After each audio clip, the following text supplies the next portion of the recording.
Have you ever seen a stock tank 8% because a CEO sniffed during a live streaming? Or watch a coin moon because a billionaire posted a picture of his dog? Welcome to the global markets, where the logic goes to die, and the person with the loudest opinion usually has the smallest account. It's not investing, it's emotionally crowd surfing. Let's figure out how this circle actually moves. Welcome to TradingBits X. This channel is all about decoding the economy from the ground up. No noise, just signal. Today we're stripping away the legal jargon. If you ask the textbooks why market move, it'll tell you about discount cash flow and the efficient market hypothesis. Spoiler, the textbooks is always lying to you.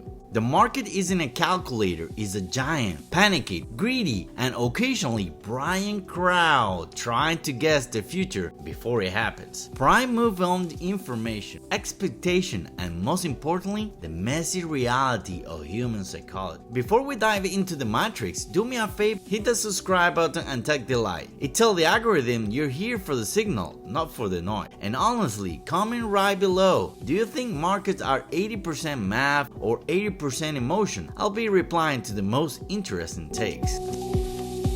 Expectation trap. Here's the first rule of the game. Market doesn't move on facts. They move on the gap between facts and expectation. Have you ever seen a company report record-breaking profit only for the stock to drop like a stone? That's the price in effects. If the market expected a 20% gain and you only gave them 18%, you didn't win, you fell. The current price of any asset is just a massive, ongoing negotiation between thousands of people asking, what's happening? What might happen? What will everyone else do if I'm wrong? Investors don't reward goods, they reward surprise. If you're trading based on the news everybody already knows, you're not a trader, you're the liquidity. Are you enjoying this video so far? If so, share this video with one friend who's still good news always means price up. They need the wake-up call.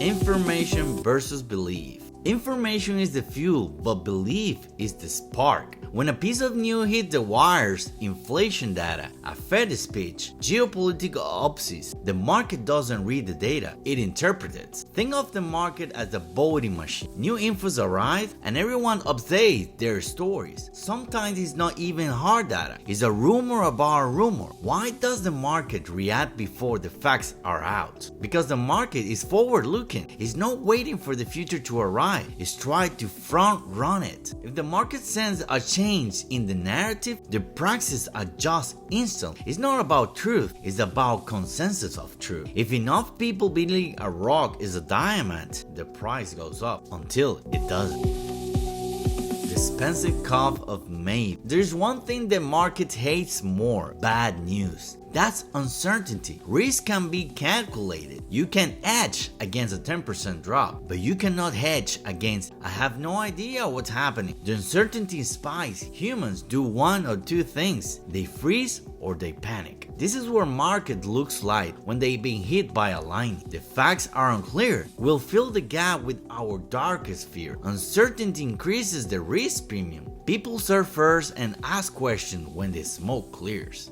How many of you have sold a position just because the news was too confusing? Don't be shy. Let me know in the comments below.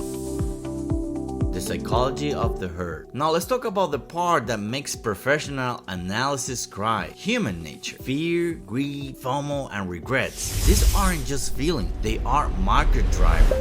We're social animals. We look for social proof. If the price is vertical, our brain screams, everyone else knows something I don't. That's how you get bubbled. And when the price starts to slip, we don't look at the balance sheet, we look at the exit door. Market move as self-reinforcing. A small dip triggered a stop loss, which triggered a margin call, which triggered a panic sell. This is why market move down much faster than they move up. Fear is a more powerful motivator than greed. Gravity always works. The power of narrative. Numbers are boring, the stories are addictive.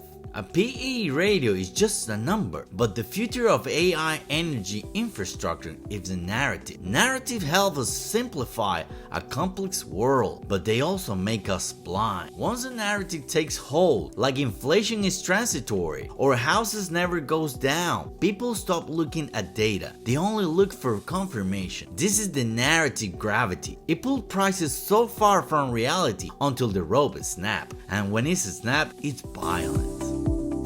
Why people get trapped? You get trapped when you confuse price with value. The smartest players in the room aren't asking if this is a good company, they're asking what is already priced in, who is left to buy, what happened if the story changed tomorrow. Success isn't about knowing the news, it's about knowing how the crowd will digest the news. That is your edge. If you ever bought the top of a high cycle, you weren't wrong about the technology, you were wrong about the psychology. When these psychological moves go too far, they create fragility. They create an environment where debts, bad capital allocation, and a lack of liquidity turn a correction into a collapse. Understanding why market moves is step one. Understanding why they break is how you survive. In the next video, we're going deep into why crises happen. We'll break down systematic fragility, the liquidity black hole, and how bad debt hides in plain sight until the music stops. Let me know in the comments what moved the market more for you, information or psychology. And remember, hit the subscribe button and hit the notification bell. It tells the algorithm that we're decoding the economy. And remember, money, markets, we're trading the future. See you in the next one.